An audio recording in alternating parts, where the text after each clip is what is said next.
Human rights groups such as Amnesty International, Human Rights Watch, and Cristosal. It's so funny that people fucking say this, like, oh, what are we supposed to do? Give him human rights? It's like, hey, dumbass, you do realize that, like, a 15-year-old can be swept into this prison in a dragnet, and many do. And there is no real due process. They literally have, like, 200 people at a time. What was it, like 70% of the people actually don't have any serious affiliation with the gangs at all? It's crazy. Like, I get it. MS-13, narco violence, like, this is stuff that is horrific. Like, unimaginable cruelty. It's born out of unimaginable poverty for the most part. It is wild to consider that this is, like, common practice, and also people are going along with it.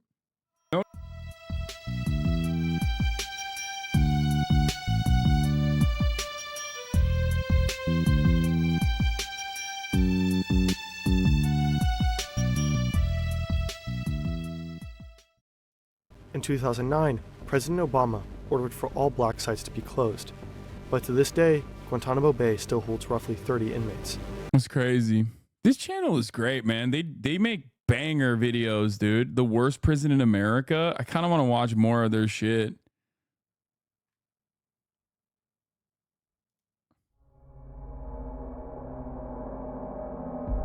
This is the biggest prison in the world, designed to hold up to 40,000 inmates. It's a brand new high-security fortress. The inmates are under constant observation, inside and outside. Up to 100 prisoners live in cramped-up cells, with no privacy.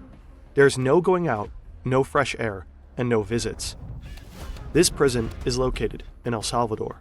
For decades, the country has been terrorized by so-called Do not read the comments. Worst mistake of my life. Everybody writing Bukele. Yeah, they fucking love dude, YouTube commenters love Bukele. Oh my lord. Many in this comment section are upset by us bringing the Norwegian prison system into the discussion of CCOD. We cut that part from the video. We definitely did not manage to bring our point across here and failed to mention that important context. We are not comparing the economic and social situations in Norway. No, they made them fucking delete a part of the video. That's so crazy. Its crime was low even before it started these policies, but El Salvador literally had enough gangsters to make armies. Norway is rich. It only has to accommodate like a few thousand prisoners at most. Bukele's base, though, no more crime. Oh, that sucks. I think it's perfectly valid to literally look at a country like El Salvador and look at a country like Norway and be like, this is their rehabilitative focus when it comes to their criminal justice. This is the most punitive criminal justice, like tackling of criminal justice that is around the planet. Maras, competing street gangs. It was notoriously one of the world's most dangerous places. Its murder rate has long been the highest on the globe. Then, its people elected a new president. Nayib Bukele went to war against the country's gangs. His government imprisoned 2% of the country's adult population. El Salvador is much safer now, in some ways.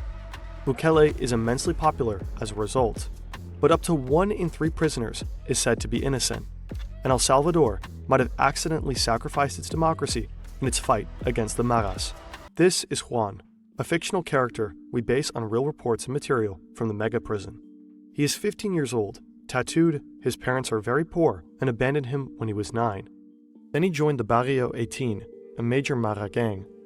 Now Juan is on a prisoner transport to the southeast with other suspected gang members.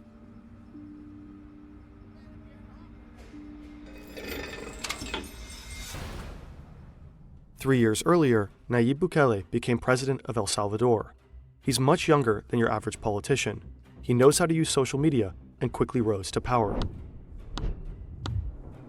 Fighting the Maras dominated his political career. The gangs have their origins in U.S. cities like Los Angeles. After the young migrants were deported in the early 90s, they took control of the streets back in Central America. They've been terrorizing El Salvador for decades. Extortion, arms trafficking, and drug dealing. Maras rule entire communities and districts. They often recruit orphans and leave children in poverty with no choice. Join or die. During gang wars, innocent bystanders are often caught between the fronts on the street. The Maras have attacked and set fire to buses on several occasions, even with innocent civilians inside them. In 2015, 18 people were murdered every day. El Salvador has a population of over just 6 million, which equated to over 100 murders per 100,000 inhabitants. a sad global record. As mayor of the capital, San Salvador, Bukele used mild means to fight this violence. Youth centers, streetlights, infrastructure, and education helped. Many voters like that. Now as president, he's changing his strategy. Oh yeah. He wants to rule with an iron fist. At the beginning of his first term in fake leftist, bro. Fake leftist all around, okay? office, the murder rate in El Salvador actually falls. But it also fell before that, and there are considerable doubts as to whether this was really due to his security politics. Also, Bukele is said to cooperate with the gangs. The Maras are supposed to keep a low profile and reduce the murder rate. In exchange, Bukele promises benefits for imprisoned gang members. The gangs seem to have agreed, and the violence decreases. Bukele denies any such deal has been made. Either way, in 2021, the population rewards Bukele and his party with a majority in parliament, and with more power.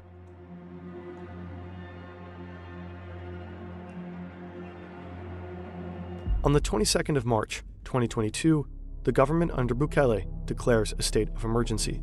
The reason is a wave of murders by the Maras.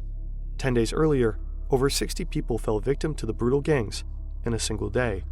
It seems like they stepped down from the supposed deal they had with Bukele. The state of emergency restricts freedom of assembly and freedom of the press.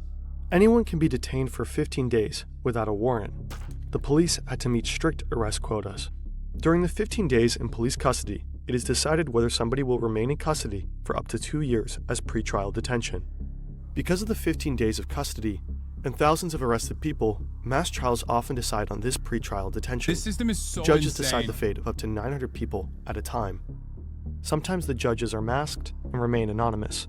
Anyone who ends up in pretrial detention usually spends more than a year in prison. The country's prisons became completely overcrowded. Some host 3 times the amount of prisoners they were built for. The conditions are brutal. Guards torture and most likely sometimes kill inmates. In the first year of the state of emergency alone, there are over 150 deaths in the prisons. Dead bodies are reportedly disposed of in mass graves, relatives not informed of the deaths. We aim to make tough subjects such as this one accessible through animation. That wouldn't be possible without our sponsors, like the truly amazing platform, Udu.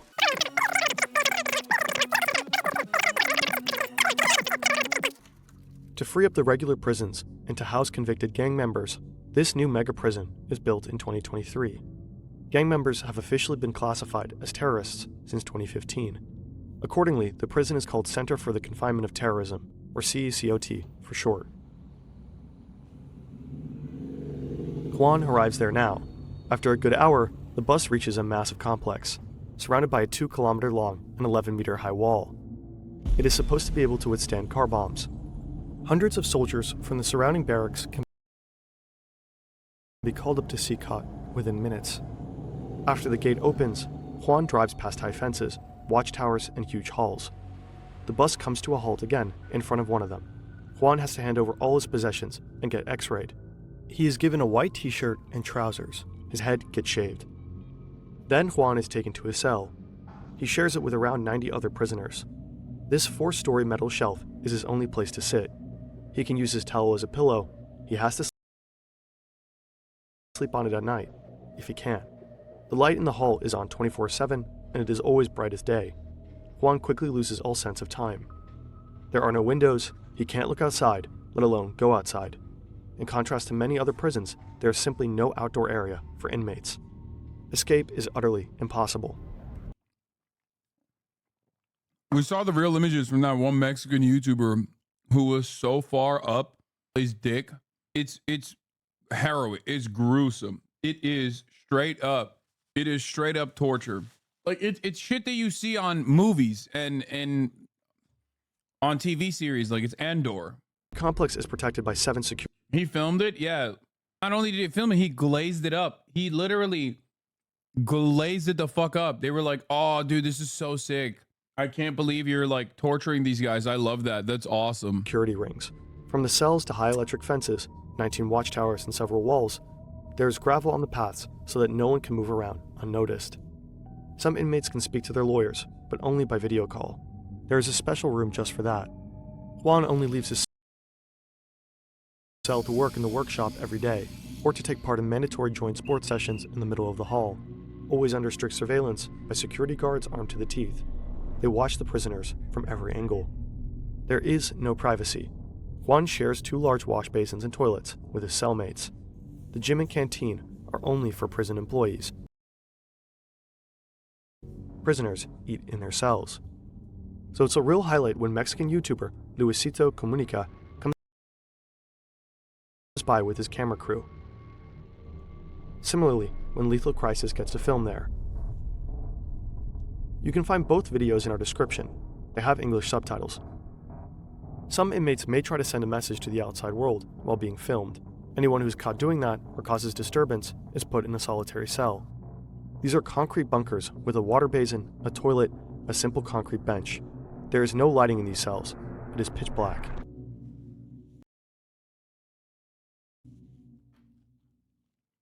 Many prisoners will spend the rest of their lives in these conditions. Prison sentences in CCOT are set to last from 20 to over 1,000 years. The inmates are cut off from the outside world, their families and friends. There are no phone calls to CCOT and no visits. Some will never see their loved ones again. Juan is expected to be released from CCOT after 15 years.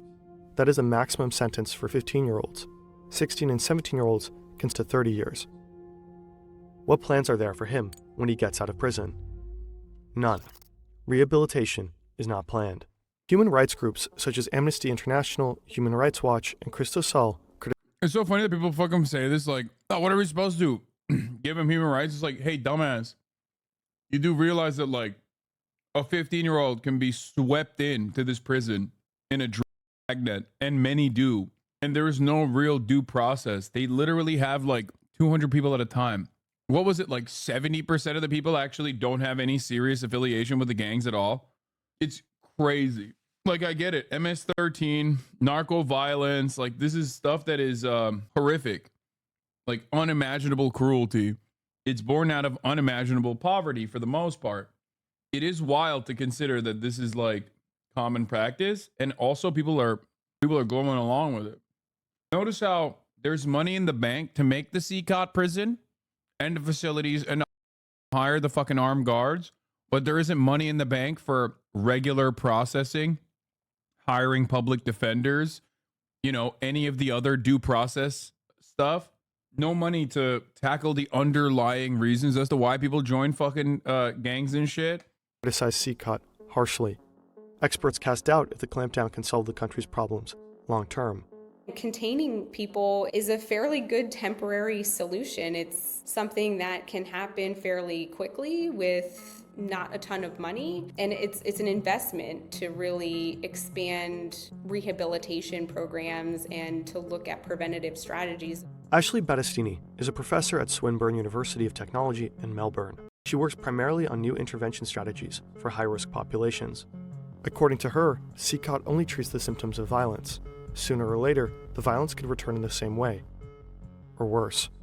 If you treat people like trash, you're really going to get trash behavior in return. People are not motivated to change when they are treated poorly and when they're not given opportunities to grow and develop. And so even though, again, it's doing what it's intended to do by containing this behavior, pulling these individuals off the streets, and you're seeing reductions in crime as a result of it, in the long term, it's really not going to be of benefit to society or to these individuals to just simply contain them without any goal of changing what is keeping them in that criminal lifestyle. But how should gang violence be combated? It's also going to need thought around preventative strategies and policy changes that, again, are causing people to go down this pathway in the first place. So, you know, it's worth taking a look at what's going on in communities, with the economy. You know, what is it that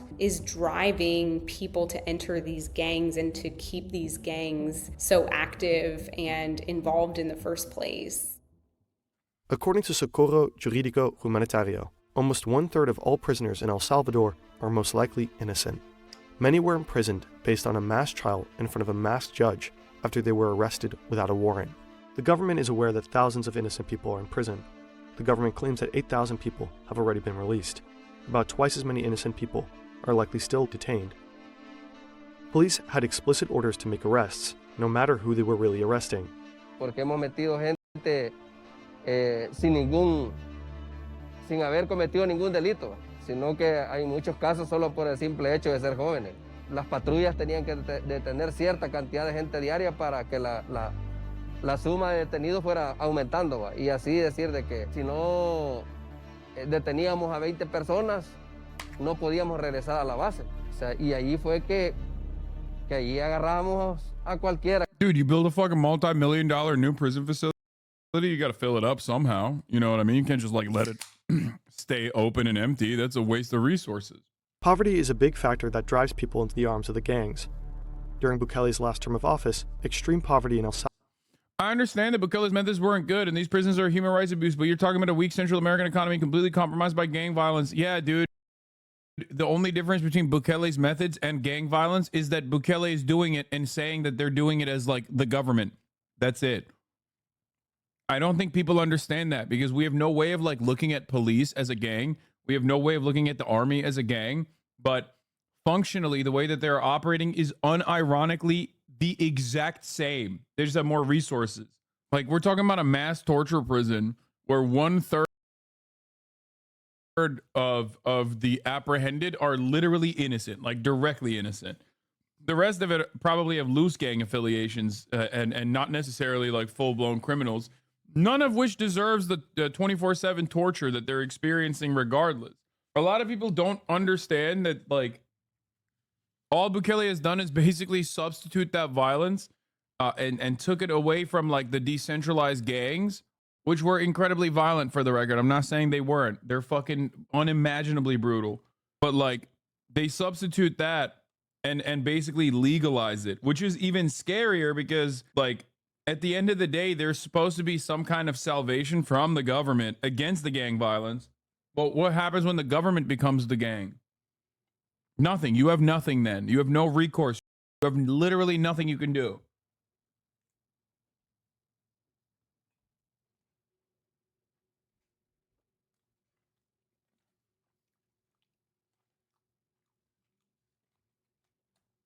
Think about it conceptually. Nabbing a 15-year-old, like regardless of their crimes, and just fucking locking them in perma jail, perma torture for 15 years. It's insane. Salvador has doubled.